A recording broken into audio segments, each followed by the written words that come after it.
Okay, welcome back. We've had a little bit of a break because you need to probably refresh your handwriting, take a break, get some water, take a break, whatever it is. And I'm going to continue with labor unions and my lecture on that. So let me know if there's anything you need question wise. I'll be answering them. I noticed a lot of emails started showing up over the last half hour or so. I will look at them after I'm done with the lectures a little bit later, and I'll be getting back with you this afternoon. So let's go ahead and continue with the lecture itself. If you remember where I left off was with the idea of the National Labor Union in 1866, and then also with the idea of the Colored Labor Union. Now, the first real official, what's considered by many American historians, is the Knights of Labor, was considered the real first labor union. It was a secret society started in 1869. It was created in um, by Terence Powderly. You probably heard his name, Powderly, before. He actually ran for president at one point in time. Not that that's going to be on an exam or anything, but you understand how that happens. We also had, it was a secret society. It would get upwards of 750,000 members at its height. And it would start kind of drizzling out in the 1890s and 1900s. And I'll talk about that coming up a little bit later in the course of our discussion. It was actually, I love the name for it when it was beginning. It was the Holy or the Noble and Holy Order of the Knights of Labor. It made it sound like it was doing that because working class people have always had a stigma that somehow they're not as important or they're not as higher ranked as people with other sorts of skill sets. And so by calling it the holy and or the noble and holy order, you're actually giving a elite status to your skills, which is nice to see. And it also doesn't have to be skilled or unskilled. That's what it was. The Knights of Labor made them very popular, and they would have chapters set up and all over the city. So there would be several different ones in Kansas City, and there'd be several of them in many of them in Chicago or New York, and it'd be like local chapters. If you think of it like uh, little group organizations within each high school, you have a National Honor Society, but there's one for UA, and there's one for Hogan, and there's one for all these. You see where I'm coming from. So they have these Knights of Labor components, and they'd have their own meeting halls, and they would have kind of like the Masons. It'd be secret, and they didn't want people to know who was in it because they felt that that was one of the ways that the owners of the factories could stamp out the working or the unions is because they know who's in it. They could intimidate people. You guys understand how that works. So it was also for skilled and unskilled labor. So they really didn't have a preference. It was men and women, blacks, whites, yellow, green, didn't matter. It was open to everybody. So it was very universal. And that was one of the unique aspects for this organization. The Knights of Labor did not discriminate or exclude. You could be Chinese. Remember, you couldn't do that with the National Labor Union. You could be female. You could be male. You could be an immigrant. Didn't matter. So it was a very uh, good recruiting tool for them in that they could be a lot of different elements. It focused on social and economic reforms, not just politics. So they were looking at how do they improve their community standards as well as get better pay or safer working conditions.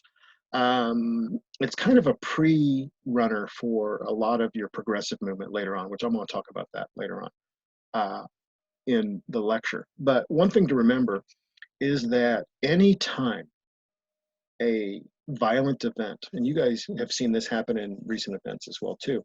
Anytime a bad thing happens, if a business owner doesn't like a union or doesn't want a union, they'll try to attach it to the event or the negative event to that union, as that's who caused it. So when there was a bomb set off in Haymarket Square, which traditionally we accumulate or give credit to anarchists more than anything else, or some radicals. You guys know that there's always somebody willing to break up a good thing because they're stupid, they have own views, and these are also called anarchists. Well, the Haymarket bomb scare, the Haymarket Square bomb was a negative event for unions, and it was capitalized by the captain or the capitalized by the captains of industry or the robber barons as a reason why you didn't want unions, because it gives them, they're violent and they're communists and they're social. Well, we know that's not necessarily true, but it's used as a good soundbite, and they were able to utilize that. Please remember, the people who were giving you the information was mostly newsprint, and the person who was controlling the newsprint was really, by this time, it's starting to be a capitalist by the name of William Randolph Hearst, who is also going to be the theme for that movie called Citizen Kane. By the way, if you ever get to watch it, you know me and I love old movies. But William Randolph Hearst controlled the newspaper industry, so he had a conglomerate built upon that. So it's something to take in mind as well. And he didn't want unions in his newspaper industry for his reporters or for the people that were running the presses. Why? Because then he'd have to pay them more, because then he'd have to give them benefits.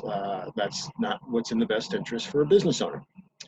Well, moving on, the Knights of Labor set up the new standard for what you could expect from your union to do for you, but it kind of drizzles out. It gets some negative notoriety from the riots, such as the Homestead riot and strike that happens in Homestead, Pennsylvania, in the way that Carnegie dealt with that. It's also going to have problems because of publicity with the Hearst newspapers and syndicates. And so that's going to take into account. Well, there was another additional type of union that was formed in 1886 by a man by the name of Samuel Gompers, and he was focusing on skilled labor. So he would focus in on the electricians or the carpenters or the plumbers or the, you see, metal workers. And so what happens is that it's going to be able to combine the idea of skilled labor, because they typically have more, if you lose a skilled laborer in a factory or in an industry, it can really cause some problems. So if you take all the carpenters out of the housing industry, you're not going to be able to build houses. If you take the plumbers out, you see where I'm coming from. So Gompers is able to start organizing the American Federation of Labor, so he could have a conglomerate of all the different industries, skilled labor-wise, and that they could then utilize their power through organization. It was truly a federation, combined all the different strategies or all the different skill sets, and it would develop an overall strategy to try to make sure that it was good for everybody. They will take a moderate approach. In other words, they still believe in the capitalist ideal. They're not socialists, so they didn't believe that everybody equal pay for equal persons. Sorry, I've got a cat going all over the place. He's trying to check out if you hear anything in the background crashing. That's him crawling up on one of my bookshelves, pulling off my lecture notes. Anyway, they're not socialists. They do want to work with, and they do believe that the government is important for setting up standards and minimum wages in that regard. So that's a socialist idea, the idea of a minimum wage. But they are also believing that there is the supply and demand of different businesses or industries or jobs will focus a lot of that as well. So that will take care of it. Their major goal is an agreement to authorize closed shop. In other words, what they really want to do is they want to make sure that every major industry or every major factory is union employed. In other words, everybody who is there belongs to one of their unions in their federation. And so therefore they could pretty well control the standards of safety, the standards of pay, the standards of hours and working expectations, the standards of quality work versus what can get you fired.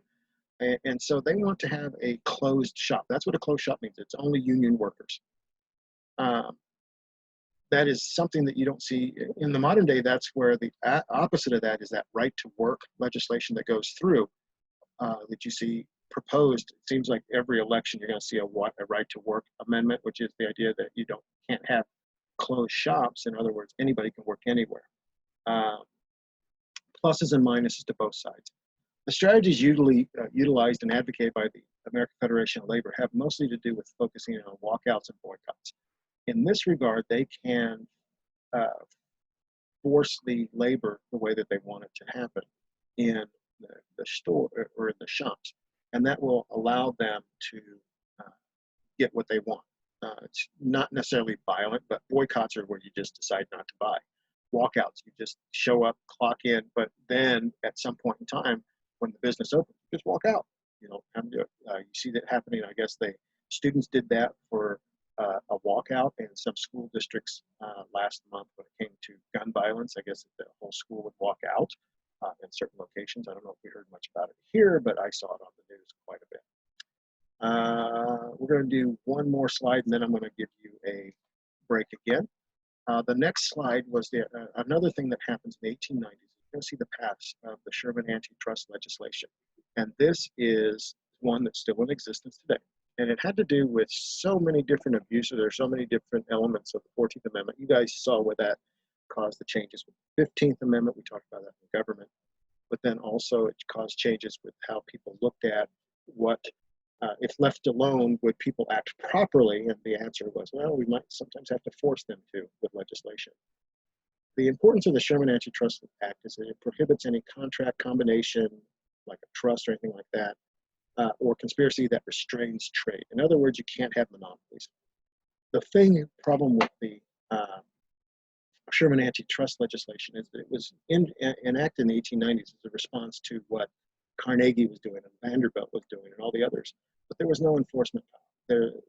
There was no money to enforce it. The federal government didn't really get involved with it. It didn't dissolve trust until later on when the Supreme Court says you can do this. Now, Sherman antitrust legislation was also used against some of the unions. You can't combine to cause, have the unions create a trust as well too, or a monopoly on workers. So that's how it's utilized. It's kind of the reverse. Whereas businesses monopolize things, well, now you can't monopolize workers into one thing element. Okay, so we're going to take a quick break again, give you guys a second to catch up on whatever notes you need to write down or play back, and then we'll come back to another element of the recording, and it should be the last one. It'll be the adaptation since the New Deal from the 1930s on. All right, see you in a few minutes.